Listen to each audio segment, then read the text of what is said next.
Well, here we are, end of day 2. It's almost 5 o'clock here in Salt Lake City, Utah. Can you believe just 2 days to get here? And not even really 2 days, 2.5 days. Well, I guess you could say 2 days. Anyway, as some of you would have seen, it was a late push out of Derby yesterday evening, and then made it into Winnemucca as was my plan, and got to spend a few hours in Winnemucca last night, and then a nice early start this morning, and once again made about 150 miles on that first 3-hour flight, and things went pretty well, and it was absolutely incredible to make those 150 miles on the first flight. The landing at that airport, and forgive me, but I totally forgot what the name of the airport was.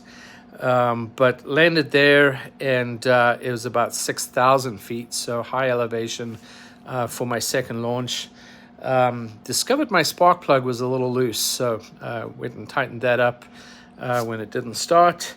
And definitely, even though I only had about 3 gallons of fuel for that launch, it was quite a long run to get takeoff. I think probably at least 3/4 of a football field before I was finally off the ground and finally got out of ground effect.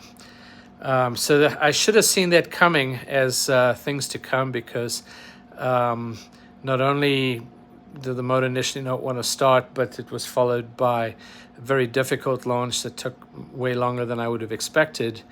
And then for those of you who've been watching my track, you see that I made some bad decisions. Essentially, the first one was that my plan for this part of the trip was to follow I-80 pretty closely all the way down into Salt Lake City. And I thought, well, given the winds that I'd had, maybe what I should do is straight line it all the way down. And as you will have seen, I forgot totally about the 2 sets of mountains that were there. And so as a result of that, you notice that I couldn't get over those mountains. And so I had to zigzag and try and use some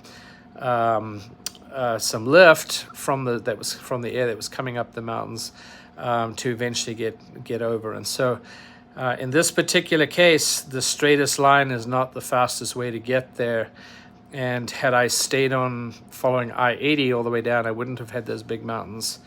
And the reality is I would have landed in I think it's Wendover was the second last airport where I refilled, and that was supposed to be just a quick hop of about, I don't know, 48 or 50 miles, and unfortunately it ended up taking me like, I think, an hour and 15 minutes or something like that, because of the bad decision about the mountains. Anyway, nonetheless, you learn your lessons.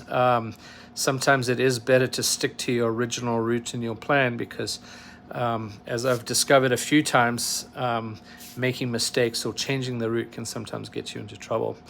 And in fact, the very last flight is a very good example of that. It was a much straighter, and ironically enough, it would have been a much safer flight to once again go straight down I-80 all the way down, and then make one turn. And even though I would have had a slight headwind, it would have been a much safer flight, because as you saw, I traveled right along the edge of the restricted area, and then I ran into some weather, and I got rained on, and so I was constantly having to shift my track back to the south, which was actually ultimately bringing me much closer back to I-80, where it wasn't really raining. And so it was a good thing that I had radar on my phone, because I could see that weather. And of course I got rain, and I'll post a little picture later. You'll see that my mask is covered in rain, and it's not a great time to be flying. when it's actually raining with the Paramotor. So ultimately, I think the last leg was about a 15-mile stretch across water as well. And I really wasn't set up for that. It wasn't ideal. And so, it's kind of a time to just stop and reflect about some of the choices I made today, and know that, really I need to evaluate the reason I made the track the way that I did. And a lot of that has to do with safety and options to bail out. So if I'm going to change that, I need to mitigate that risk against everything else that I've done. So I've been very fortunate here in Salt Lake. I had connected with Christina Croce and with Kylan, and Kylan was kind enough to put a windsock out for me. This time we decided, because we want to be nice and close to the mountains here for tomorrow's launch, I did an off-airport landing at an LZ that they have. And so we're going to launch there fairly early tomorrow morning, probably once it's actually light so I can see the mountains. And we'll figure out the weather and all that kind of thing through the rest of the afternoon. Anyway, so Kylan and Chris, thank you so much. Kylan, you got me out to lunch. I got to have a pizza, which is the first real meal I've eaten in 2 days. And then also got me to a hotel for the night. So I'm able to try and get some real rest for the first time in a few days, and get all my batteries and all the equipment charged and properly inspected. We'll give the engine another solid look over for tomorrow. And with some luck, tomorrow morning will go smoothly. I'm not expecting to make quite as much distance over the next 2, potentially 3 days. They're much more likely to be 60-mile, maybe 90-mile hops, as they're all high altitude launches. And so with each of those, at 7,000 feet, I'm going to have to reduce the amount of fuel that I'm going to carry, and then also probably be flying lower to the ground because of that altitude. And as a result of that, thermic activity for the part of the day is also going to be a challenge. So tomorrow in particular is a very strategic day in terms of airport to airport, and the following day as well will also be very strategic to make sure that I can keep moving. Then with some luck, come the day after, which will be, I don't know, what's that, day 5. Day 5, hopefully I'll be in Nebraska, and then hopefully I can pick up the pace again and try and get things really moving.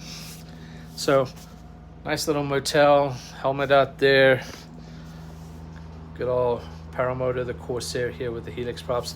These 3 raid props from Helix have been amazing. And I didn't mention it, I guess you can barely see it, but the off-grid cruise control throttle, honestly, you just can't do these cross countries without a good cruise control throttle.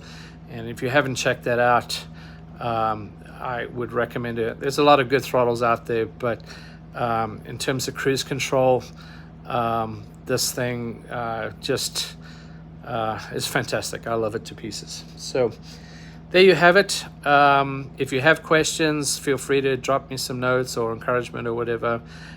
Definitely, it's super cool when you guys reach out. Today I had the first gentleman meet me on the side of the road and say hi and ask me when I was going to launch tomorrow. So I didn't quite get it at first, and then I realized people can track me. So anyway, thank you so much. I'm pretty tired, as you probably can see, but I look forward to hearing from as many of you as possible. Thank you, and your support is very much appreciated. Don't forget to encourage others to like and follow and all those other good things. Thank you.